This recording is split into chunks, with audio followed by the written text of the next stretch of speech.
গরু 7 জনের পক্ষ থেকে, উট 10 জনের পক্ষ থেকে, গরু 7 জনের পক্ষ থেকে, উট 10 জনের পক্ষ থেকে। এখানেও জন ব্যক্তির কথা বলা হয়েছে। পরিবারের পক্ষ থেকে, পরিবারের পক্ষ থেকে, 7টা পরিবারের পক্ষ থেকে, 10টা পরিবারের পক্ষ থেকে, 3টা পরিবারের পক্ষ থেকে একটা পশুতে অংশগ্রহণ করার হাদিস কোথায়? আলেম ওলামা অনেকেই বলেছেন, অনেক বিদ্বানী বলেছেন পরিবার সরাসরি 7টা পরিবার একটা পশুতে অংশগ্রহণ করবে, এরকম বিবরণ পাওয়া যায় না। আমি মাসলা এখানে দিব না। আপনাকে আমি যতটুকু বলতে চাচ্ছি সেটা হচ্ছে, আপনি ছোট, দাঁত পড়েছে, একেবারে সুস্থ সবল, কোনো খুঁত নেই, এই পশু আপনি একাই কুরবানি করেন, আপনার সাধ্য অনুযায়ী দাম কম দিয়েই আপনি কুরবানি করেন, যেখানে কোনো খুঁত নাই, যেখানে কোনো ভুল ধরার পরিবেশ নেই, যেটা সবচাইতে উত্তম, যাকেই জিজ্ঞেস করবেন সেই বলবে এটাই ভালো, এটাই উত্তম। আপনি উত্তমটা বাদ রেখে কেন, যেখানে প্রশ্ন রয়েছে, যেখানে অনেক কথা রয়েছে, আপনি সেই আমলের মধ্যে কেন যাবেন? কেন যাবেন? আরে কুরবানি কি করলেন সেটা তো যায় আসে না। মোটা হলো নাকি চিকনো হলো, টাকা বেশি লাগলো নাকি কম হলো, সেটার তো প্রমাণ হবে পরবর্তীতে এসে।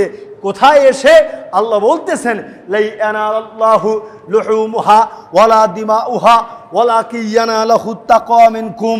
মনে রেখো, কুরবানির গোশত আল্লাহ তাআলার নিকটে পৌঁছে না, রক্ত আল্লাহ তাআলার নিকটে পৌঁছে না, পৌঁছে তোমাদের তাকওয়া।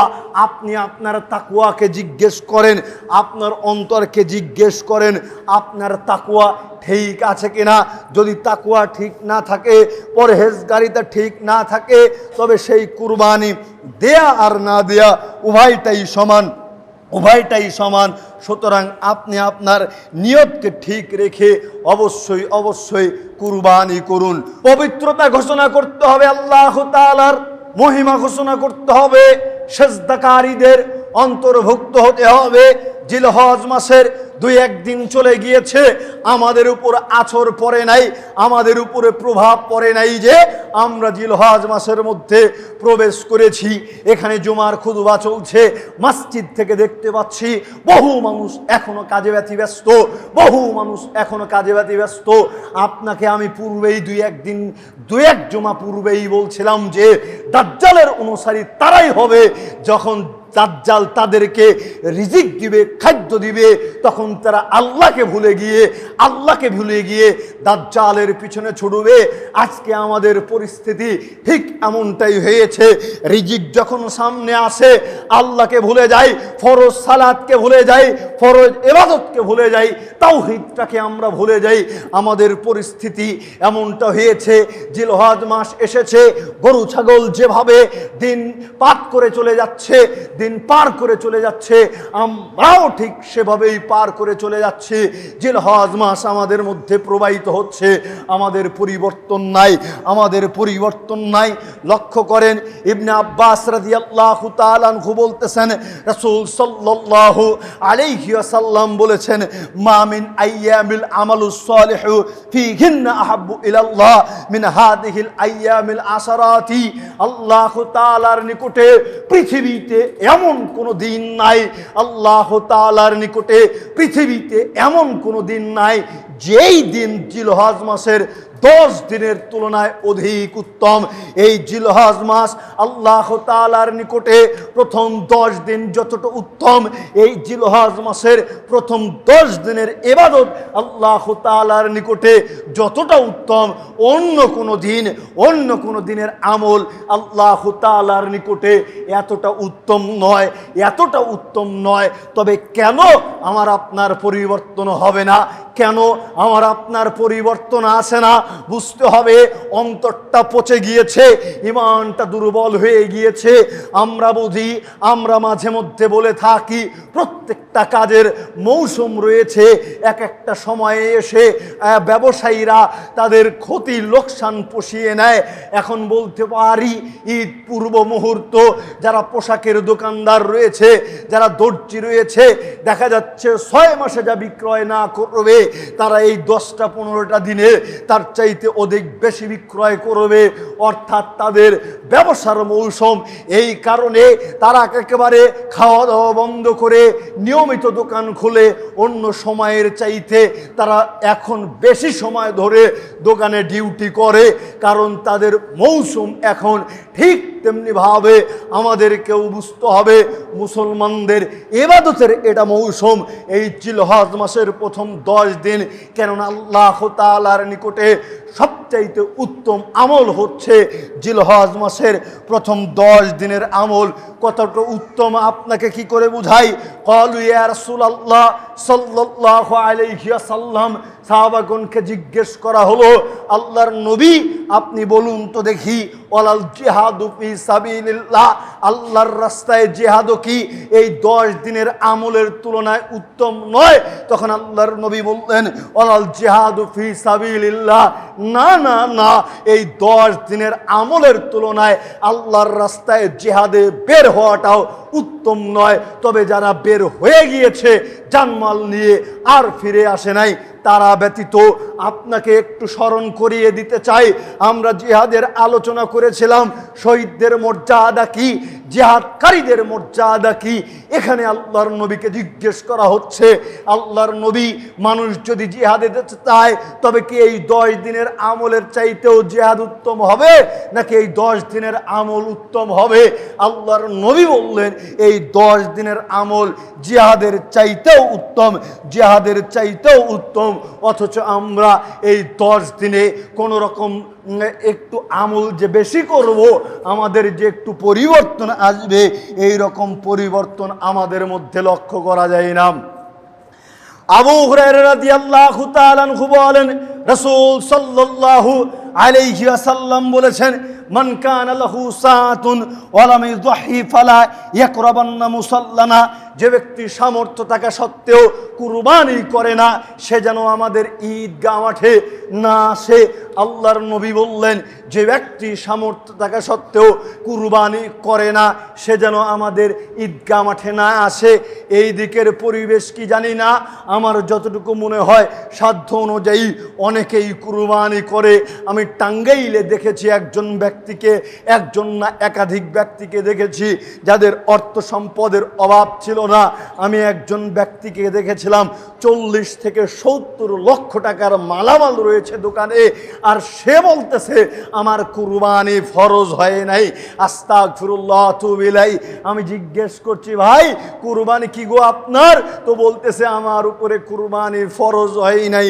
তার ভাষাটা এমন ছিল, কিন্তু পরবর্তীতে দেখতে পেলাম সেই সমাজে সামাজিক ভাগা ছিল কুরবানি, মানে কুরবানি দাতারা সামাজিকভাবে কিছু বন্টন করবে, মানুষকে দিবে। এই বেচারা যে কুরবানি দেয়নি, যার কথা আমি উল্লেখ করছি, 40 থেকে 70 লক্ষ টাকার মালামাল যার দোকানে রয়েছে, সে কি করেছে? কুরবানির সালাত আদায় করে ওই যে পশুটা কুরবানি হয়েছে সেই পশুর নিকটে দাঁড়িয়ে রয়েছে, এবং বন্টন শেষ হওয়ার পূর্বেই দেখি ধমকের সুরে বলতেছে, আমার ভাগটা আমাকে দিয়ে দাও। চিন্তা করেন নির্লজ্জ কত বেহায়া, নির্লজ্জ কত বেহায়া। এ কারণে আমরা বলি, যাদের সামর্থ্য রয়েছে তারা কুরবানি দিবেন। এই হাদিসকে কেন্দ্র করে, এই হাদিসকে কেন্দ্র করে অনেকেই কুরবানি দিয়াকে অবসাদ বলেছেন, তবে কুরবানি দেয়া সুন্নাত। আমরা এতটুকু বলে থাকি, যাদের সামর্থ্য রয়েছে অবশ্যই অবশ্যই তারা কুরবানি করবেন। এখন আপনার সামর্থ্য রয়েছে, আপনি মোটা তাজা কুরবানি কিনে নিয়ে চলে আসলেন, আপনার প্রতিবেশীর কি পরিস্থিতি আপনি দেখলেন না, আপনি দেখলেন না, আপনার চোখে পড়ল না। আপনার ওই কুরবানি দেয়া আর না দেয়া পুরোটাই সমান। আপনার কুরবানি যদি আর একজনের কষ্টের কারণ হয়ে যায়, তবে আপনি ক্ষতিগ্রস্ত। আপনার কুরবানির গোশত যদি আপনার দরিদ্র প্রতিবেশীর প্লেটে না উঠে, তবে আপনি কিন্তু অবশ্যই জবাবদিহিতার মধ্যে আসবেন। দেশের মাটিতে যেই সমস্ত আলেমেরা, যেই সমস্ত ইমামেরা, যেই সমস্ত মুয়াজ্জিনেরা, যেই সমস্ত মসজিদের খাদেমেরা ইসলাম চর্চা করে, মসজিদ পরিচালনা করে, করে, মাদ্রাসা পরিচালনা করে, আপনি কি তাদের খোঁজ খবর কোনোদিন নিয়েছেন?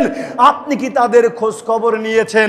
আরে ও ব্যক্তিবর্গ, ও নেতাবর্গ, যারা ইমামদের একটু একেবারে পান থেকে চুন খুসলেই ইমামের চুল উপড়ে ফেলো, ইমামের চুল উপড়ে ফেলার চিন্তা ভাবনা করো, তোমাদেরকে বলছি একটু চিন্তা করিয়েন তো, একটু গবেষণা করিয়েন তো, একটু খোঁজ খবর নিয়ে দেখেন তো দেশের মাটিতে কয়জন ইমাম কুরবানি দিতে পেরেছে, দেশের মাটিতে কয়জন মসজিদের মুয়াজ্জিন কুরবানি করতে পেরেছে, দেশের মাটিতে কয়জন মাদ্রাসার খাদেম, মাদ্রাসার দায়িত্বশীল কুরবানি করতে বলেছে, কুরবানি করতে পেরেছে।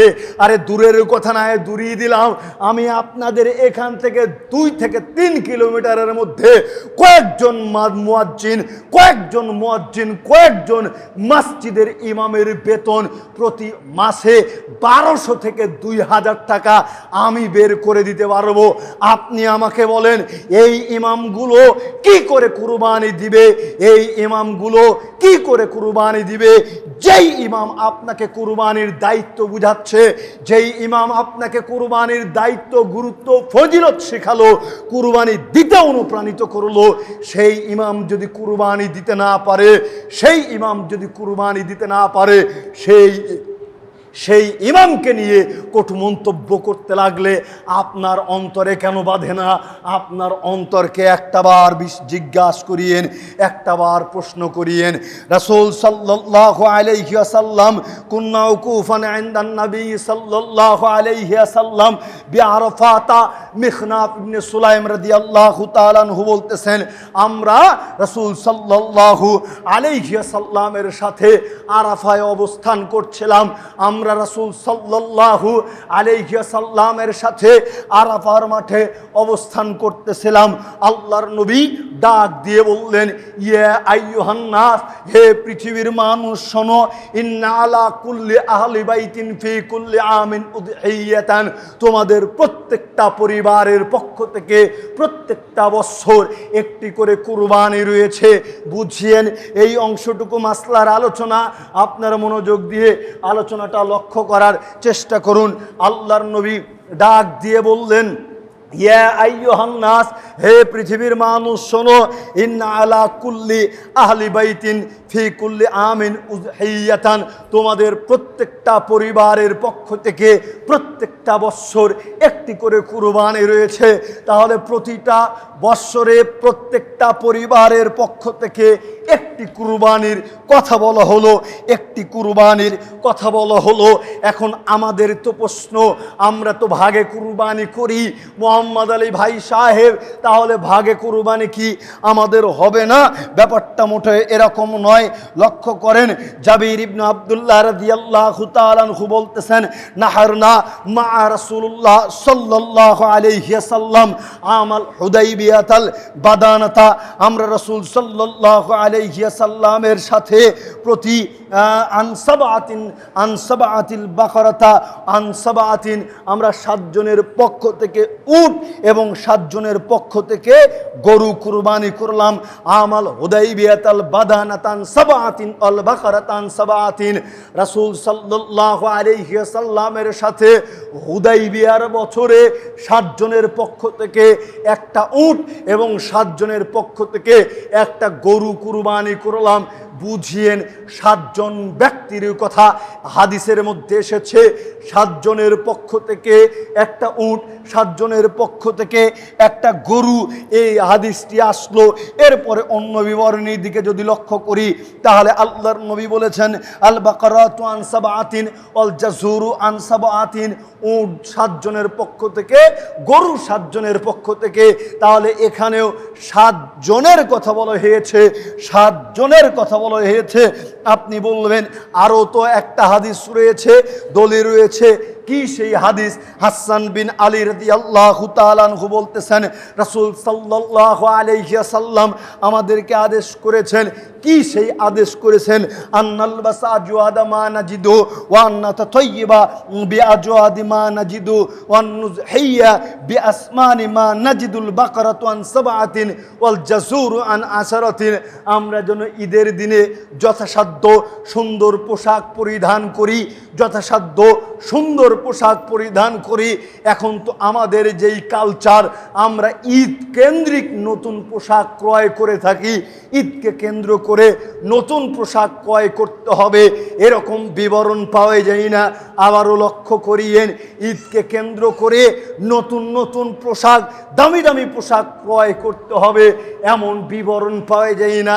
ঈদের দিনে সুন্দর পোশাক পরিধান করতে হবে, যেটা আপনার সুন্দর পোশাক আছে সেই পোশাকটা ক্রয় করতে হবে। হিন্দুয়ানি প্রথা হচ্ছে তাদের পূজাকে কেন্দ্র করে নতুন পোশাক পরিধান করবে। আরে মুসলিম জাতি চির উন্নতম মসির, আপনি কেন অপচয় করবেন? আপনি অপচয় করবেন কেন? আপনার পোশাক রয়েছে, এরপরেও আপনি ঈদকে কেন্দ্র করে নতুন পোশাক পরিধান করেন, অথচ বহু পোশাক আপনার তোষকের মধ্যে, ওয়ারড্রপের মধ্যে, বাক্সের মধ্যে তেলাপোকা ইঁদুর তেলাপোকা দিয়ে, একেবারে সার পোকা দিয়ে পোশাকগুলো নষ্ট হয়ে যাচ্ছে, অপচয় হয়ে যাচ্ছে। প্রয়োজনের গতিতে আপনি 12 মাস পোশাক ক্রয় করেন, এতে কোনো অসুবিধা নেই, পোশাক আছেই। আবার কেন আপনি পোশাক নষ্ট হওয়ার পূর্বেই অপচয় করতে গিয়ে নতুন পোশাক পরিধান করতে গেলেন? সুন্দর পোশাক পরিধান করি আমরা, যেন যথাসাধ্য সুন্দর সুগন্ধি আতর ব্যবহার করি। আমরা যেন মোটা তাজা কুরবানি করি। গরু 7 জনের পক্ষ থেকে, উট 10 জনের পক্ষ থেকে, গরু 7 জনের পক্ষ থেকে, উট 10 জনের পক্ষ থেকে। এখানেও জন ব্যক্তির কথা বলা হয়েছে। পরিবারের পক্ষ থেকে 7টা পরিবারের পক্ষ থেকে, 10টা পরিবারের পক্ষ থেকে, 3টা পরিবারের পক্ষ থেকে একটা প্রসূতে অংশগ্রহণ করার হাদিস কোথায়? আলেম ওলামা অনেকেই বলেছেন, অনেক বিদ্বানী বলেছেন পরিবার সরাসরি 7টা পরিবার একটা পশুতে অংশগ্রহণ করবে, এরকম বিবরণ পাওয়া যায় না। আমি মাসলা এখানে দিব না। আপনাকে আমি যতটুকু বলতে চাচ্ছি সেটা হচ্ছে, আপনি ছোট, দাঁত পড়েছে, একেবারে সুস্থ সবল, কোনো খুঁত নেই, এই পশু আপনি একাই কুরবানি করেন, আপনার সাধ্য অনুযায়ী দাম কম দিয়েই আপনি কুরবানি করেন, যেখানে কোনো খুঁত নাই, যেখানে কোনো ভুল ধরার পরিবেশ নেই, যেটা সবচাইতে উত্তম, যাকেই জিজ্ঞেস করবেন সেই বলবে এটাই ভালো, এটাই উত্তম। আপনি উত্তমটা বাদ রেখে কেন, যেখানে প্রশ্ন রয়েছে, যেখানে অনেক কথা রয়েছে, আপনি সেই আমলের মধ্যে কেন যাবেন? আরে কুরবানি কি করলেন সেটা তো যায় আসে না। মোটা হলো নাকি চিকনো হলো, টাকা বেশি লাগলো নাকি কম হলো, সেটার তো প্রমাণ হবে পরবর্তীতে এসে। কোথায় এসে আল্লাহ বলতেছেন, লাই ইয়ানালাল্লাহু লুহুমুহা ওয়ালা দিমাউহা ওয়ালাকিন ইয়ানালাহু তাকওয়া মিনকুম। মনে রেখো, কুরবানির গোশত আল্লাহ তাআলার নিকটে পৌঁছে না, রক্ত আল্লাহ তাআলার নিকটে পৌঁছে না, পৌঁছে তোমাদের তাকওয়া।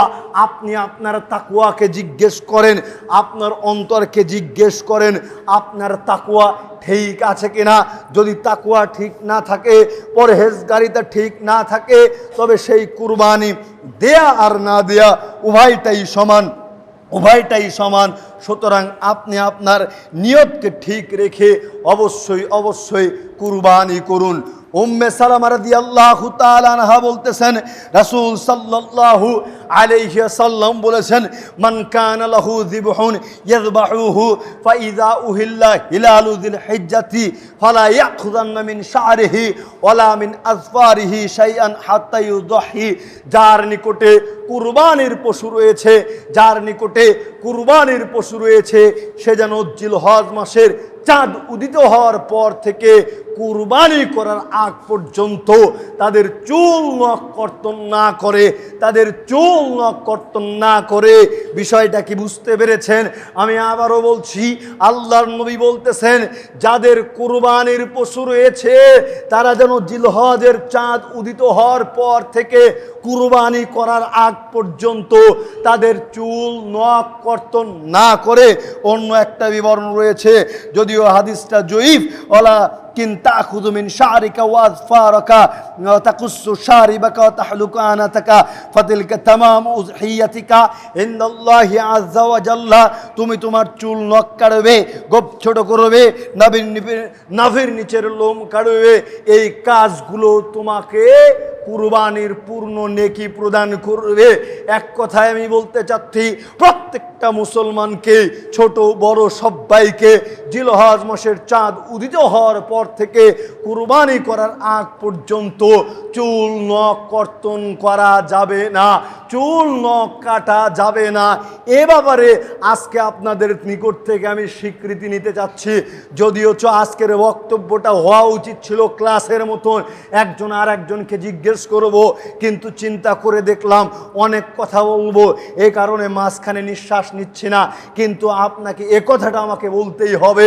আচ্ছা বলেন তো দেখি, জিলহজ মাসের প্রথম থেকে কুরবানির আগ পর্যন্ত চুল নখ কাটা যাবে কিনা? যাবে কিনা? এইবার হাত তুলেন, কে কে ক্লিন শেভ করে ঈদের দিনে আসবেন ঈদগাহ মাঠে? কে কে ক্লিন শেভ করে ঈদগাহ মাঠে আসবেন? কে কে এখন যেভাবে আছেন, চুল নখ দাড়ি যেভাবে আছে এভাবে ঈদগাহ মাঠে আসবেন, তারা একটু হাত তুলেন। আল্লাহ পবিত্র জুমার দিন, আল্লাহ তুমি সবাইকে কবুল করে নাও, আমিন। আল্লাহ তুমি সবাইকে কবুল করে নাও, আমিন। আল্লাহ অন্তত ঈদের এই জিলহজ মাসের প্রথম 10 দিনের এই গুরুত্বপূর্ণ আমলটা তুমি আমাদেরকে করার তৌফিক ইনায়াত করো, আমিন। আপনাদের উদাত্ত আহ্বান জানাচ্ছি। আমি আপনাকে ওয়াদা করালাম, তার মানে এই নয় যে আমার ওয়াদাতেই আপনাদের ইবাদত হয়ে গেল। ব্যাপারটা মোটেই এরকমও নয়। আমি আপনাদের জোর জবরদস্তি করছি না, আমি আপনাদেরকে উৎসাহ দিচ্ছি। আর এমন ওয়াদাও আপনাদেরকে করাচ্ছি না যেই ওয়াদা ভঙ্গ করলে আপনার ঈমান নষ্ট হয়ে যাবে, এমন ওয়াদাও আপনাকে করাচ্ছি না। আমি আপনাকে উৎসাহ দিলাম, আপনি যদি পারেন তবে অবশ্যই অবশ্যই আপনি সুন্নাত পালন করলেন, অনেক অনেক অনেক নেকি পাবেন ইনশাআল্লাহ, অনেক অনেক নেকি পাবেন ইনশাআল্লাহ। যা হোক, আরও আলোচনা রয়েছে, এর মধ্যে গুরুত্বপূর্ণ আলোচনা হচ্ছে, গুরুত্বপূর্ণ ইবাদত হচ্ছে। কাতাদা রাদিয়াল্লাহু তাআলা আনহু বলেন, রাসূল সাল্লাল্লাহু আলাইহি ওয়াসাল্লামকে জিজ্ঞেস করা হলো আন সাওমি ইয়াউমিন আরাফা, আরাফার দিনের সিয়াম সম্পর্কে।